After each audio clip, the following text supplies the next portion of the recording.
Capítulo 430, Retornando para a Ilha da Divina Fênix. Tradução, Clã Revisão, 0QC, Atrocitus.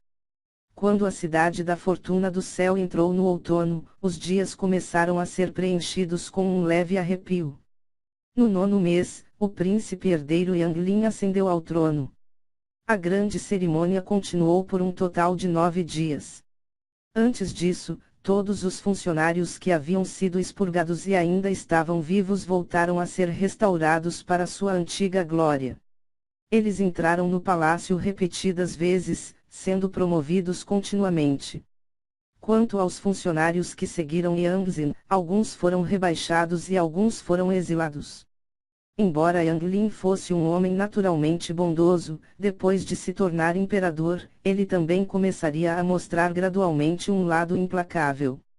Em meados do 9º mês, Lin Ming trouxe Qin Shengchuan de volta à sua cidade natal, a cidade da Amora Verde. Antes disso, Yanglin já havia enviado uma convocação para conhecer os pais de Lin Ming. Yanglin estava ciente que sua vida estava protegida e, finalmente, poderia ascender ao trono por causa de Lin Ming. Embora esta fosse uma grande graciosidade de Lin Ming, não havia como Yanglin pudesse devolver o favor. O que ele poderia oferecer a Lin Ming eram coisas comuns, como autoridade e dinheiro. No entanto, estas coisas já não tinham qualquer significado para Lin Ming. No entanto, Yanglin ainda era uma pessoa sábia e inteligente que conhecia a melhor maneira de fazer as coisas em qualquer situação. Como ele não podia oferecer a Lin Ming tudo o que ele queria, ele daria um título aos pais de Lin Ming. Ele intitulou o pai de Lin Ming como o Duque do Condado de Lu com um alcance de terra com mais de 500 milhas de largura. Este condado de Lu também incluía a cidade da Amora Verde dentro de suas fronteiras. De hoje em diante, cidade da Amora Verde era o lar da família Lin. Quanto à mãe de Lin Ming, ela foi intitulada como uma madame de primeira classe. Mesmo Lin Xiaodong recebeu o título de um visconde de primeira classe. Esses títulos eram extraordinários. Se era um duque ou uma madame de primeira classe, nenhum deles tinha poder oficial do governo, mas eram títulos que ainda eram apenas inferiores a um príncipe ou rei e eram personagens superiores entre os círculos nobres. Esses títulos também eram hereditários. Uma vez intitulado, eles não seriam removidos a menos que houvesse um grande crime que fosse cometido.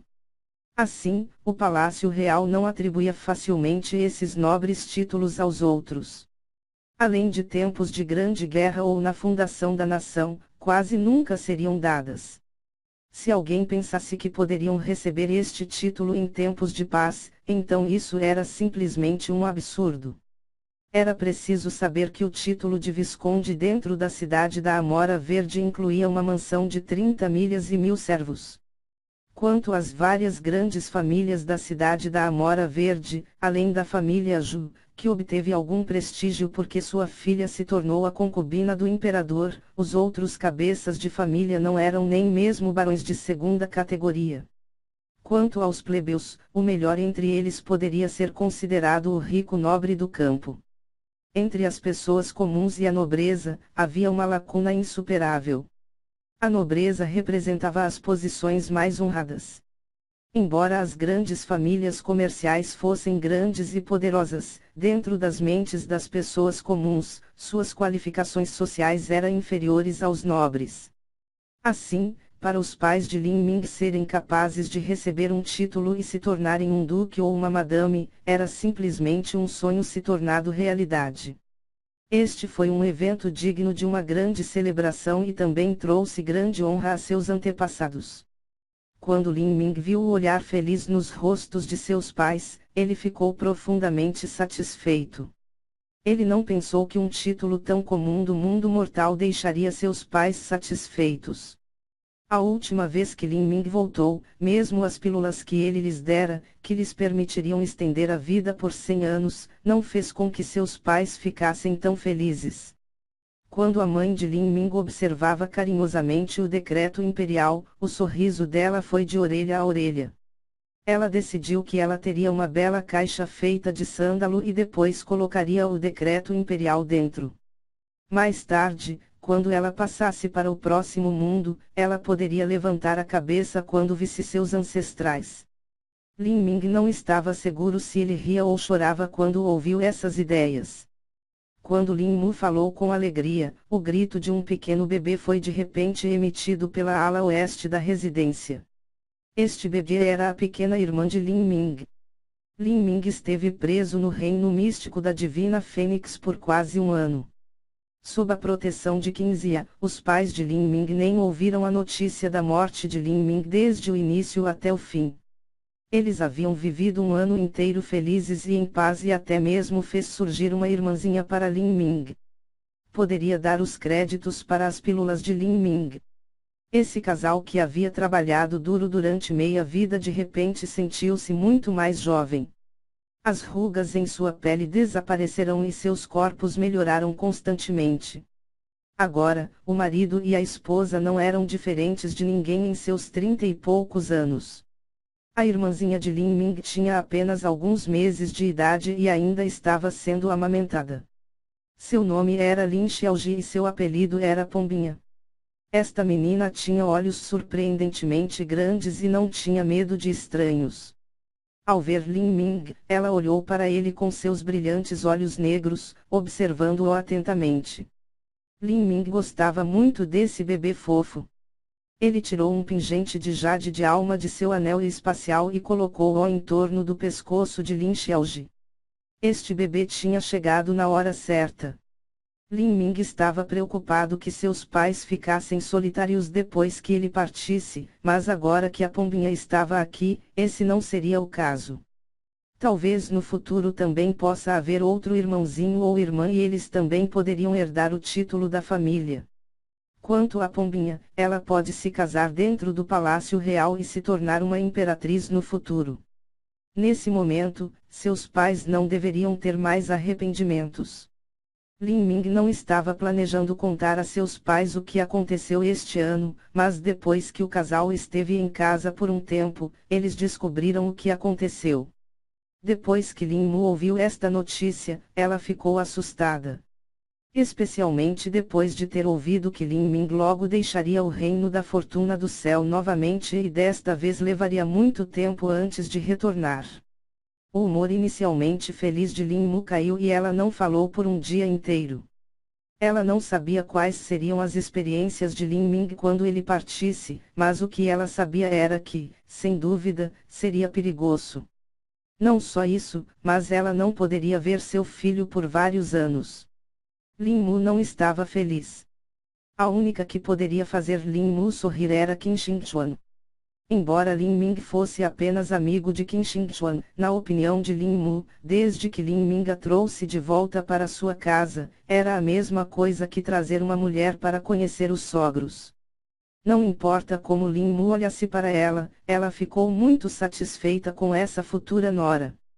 Qin Xingchuan tinha bons antecedentes, ela era inteligente, gentil, bem educada e também muito bonita. Lin Mu fez várias insinuações, perguntando muitas vezes quando Lin Ming se casaria e faria alguns netos que ela pudesse segurar. Lin Ming não sabia se ria ou chorava. Ela também podia esperar que a Pombinha crescesse e tivesse alguns filhos. Um artista marcial viajava por todo o mundo e não tinha casa fixa. Era simplesmente impossível para eles cuidarem de seus próprios filhos. Esta era também a razão pela qual a maioria dos artistas marciais tinha filhos em um estágio muito tardio em sua vida. Normalmente, apenas quando atingiram o fim do seu potencial e se estabilizaram em qualquer limite em que estivessem, eles considerariam ter filhos. Normalmente, um ancião supremo do núcleo rotativo não teria filhos até terem pelo menos 100 anos de idade. Lin Ming ficou em casa tranquilamente durante meio mês. Durante este tempo, ele não cultivou muito. A maior parte de seu tempo foi gasto acompanhando seus pais ou provocando a Pombinha. Apenas tarde da noite que Lin Ming meditaria sobre a grande arte da alabarda da desolação deixada pelo Imperador Demônio. Quanto mais ele ponderava, mais descobria que esse método de cultivo era incomparavelmente profundo e ele também encontrou muitas dificuldades. Finalmente, chegou o dia da partida. Lin Ming tinha que voltar para a Ilha da Divina Fênix e Qin Shengchuan o seguiria. Quanto aos seus laços com o Vale dos Sete Mistérios, eles já poderiam ser considerados finalizados. No dia seguinte, início da manhã. O vento de outono soprava, as folhas estavam murchas e amarelas, bandos de pássaros voavam pelo céu azul brilhante para o sul. Lin Ming estava de pé debaixo das enormes asas de brilho do fogo, todas as suas roupas batendo na brisa soprada pelas chamas. Atrás de Lin Ming, Lin Mu cobriu a boca, incapaz de ajudar, as lágrimas escorrendo pelo rosto dela. Lin Fu também suspirou. Ele estava orgulhoso de ter um filho assim, mas ter um filho assim também queria dizer que seu filho estava destinado a não ficar ao seu lado. Caso contrário, ele nunca conseguiria voar alto. Pai, mãe, cuidem-se. Lin Ming ajoelhou-se e inclinou a cabeça no chão 3 vezes. Então ele pulou para as costas de Brilho do Fogo. Brilho do Fogo abriu suas enormes asas e disparou para o céu com Lin Ming e Qin Shengchuan a bordo.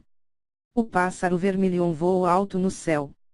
O vento uivou e as chamas tingiram os céus de vermelho. Aqueles que caminhavam pela estrada das artes marciais estavam condenados a ficar sozinhos.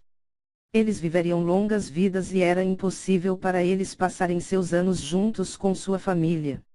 Esta era também a razão pela qual muitos anciãos supremos, como o feiticeiro da região selvagem do sul, retornariam à sua pátria depois de muitos anos e terminariam os laços causais que eles mantinham com o mundo que eles uma vez conheceram. Lin Ming, vamos direto para a Ilha da Divina Fênix? Perguntou Qin Shengchuan no alto do pássaro vermelhão. Sim, vamos direto para a Ilha da Divina Fênix.